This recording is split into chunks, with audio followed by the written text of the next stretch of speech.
Soyez bénis. Alors, encore moi, Révérend Dolski. Je viens vous parler de la persévérance. Garde ta vision. Ne te décourage pas vis-à-vis des épreuves. L'épreuve vient pour nous décourager. Je viens de dire à une personne, lorsque tu as une très grande vision, c'est sûr qu'il y aura des oppositions. Une vision qui n'est pas marquée par des oppositions, il faudra se poser des questions sur la source de cette vision. Car ce qui vient du ciel, ce qui vient d'en haut, ce qui t'élèvera aura toujours une opposition. Le diable se moque de ce qui ne va pas le déranger demain. Alors persévère dans ta vision. Vous savez, lorsque vous êtes sur le chemin de l'élévation, il y a 3 oppositions. La première opposition, les moqueries. Lorsque tu commences et que tu as une vision, les hommes te traiteront de rêveur. Au début, quand tu commences, les gens se moqueront de toi. Ils te minimiseront. Parce que généralement, lorsque tu commences sans moyens. Tu commences sans force. Qui es-tu? D'où viens-il? Qui est-il? D'où vient-il? Vous savez, telles seront les questions. Lorsque tu parleras de ta vision, de tes projets, lorsque tu commenceras, les hommes se moqueront de toi. Cela viendra pour te dissuader. Les moqueries viennent pour te dissuader. La deuxième chose, c'est les forces d'opposition. Les forces d'opposition, c'est, par exemple, si tu as besoin d'un financement, tu verras un blocage à ce niveau. Si tu as besoin, vous savez, il y aura des promesses qui ne vont pas s'accomplir. Tu vas traverser des moments difficiles.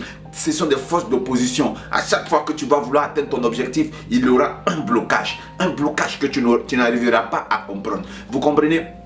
Que les forces d'opposition ont atteint Bartimée lorsqu'il voulait aller vers Christ. Ses propres amis ont commencé à l'en dissuader, l'empêchaient. Ce sont les forces d'opposition. Les forces d'opposition peuvent être des conseils, des faux conseils en fait que vos amis vous donnent. Lorsque vous voulez prendre des décisions, c'est les mêmes qui viennent et vous disent non, ne le fais pas, nous on a fait la même chose, ils ont échoué. Tous ceux qui ont voulu partir dans ce sens-là n'ont jamais réussi. Ils vont dire des choses, mais faites très attention aux conseils et à qui tu demandes conseil, car la plupart des expériences dont on te parlera, ce sont des expériences qui viendront pour tuer ta foi. Non, fais attention aux oppositions. Il y a une troisième chose que j'appelle les préjugés. Lorsque nous sommes en train maintenant de commencer à émerger, nous aurons des préjugés. Les préjugés sont composés de calomnies. Voilà, on te dénigre.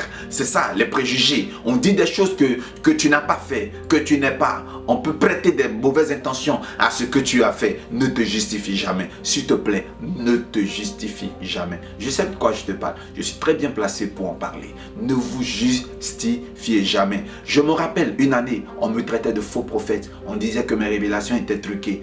Oui, je connais des pasteurs qui m'ont invité dans leur église pour tester si Dieu me parlait vraiment.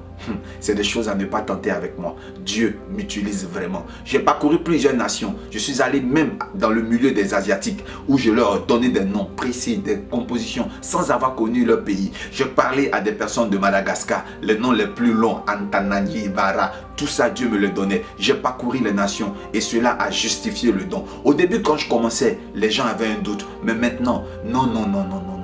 Le ministère prophétique que j'ai est confirmé. Je veux vous dire, toute chose commence par des douleurs. On ne lapide pas un arbre si ses fruits ne sont pas mûrs. Les enfants qui lapident l'arbre, en réalité, ce sont les fruits qu'ils cherchent, mais par maladresse, ils atteignent de cause. Si tu es blessé par les moqueries, si tu es blessé par les railleries, si tu es blessé par les préjugés, sache une chose, n'abandonne pas. Au contraire, c'est un signe annonciateur d'une gloire. C'est un signe qui révèle ton identité et qui montre qui tu es réellement. Ne te frustre point pour toutes ces choses. Avance, crois en ton rêve. N'attends pas que les autres te disent que c'est bon. Vas-y. Ils pourront te donner des conseils, mais ils ne pourront pas prendre les décisions à ta place. Lève-toi et avance, ne regarde plus aux autres. Persévère, ta vision est bonne. Tu es de Dieu, car tu es le seul, lorsque tu t'es assis, qui a vu Dieu en train de parler. Personne n'était avec toi. Persévère, que Dieu te bénisse. J'ai été très content de te parler, très content d'être avec toi. Je crois en ta vision. Crois en ta vision. Sois béni. Allez, bye.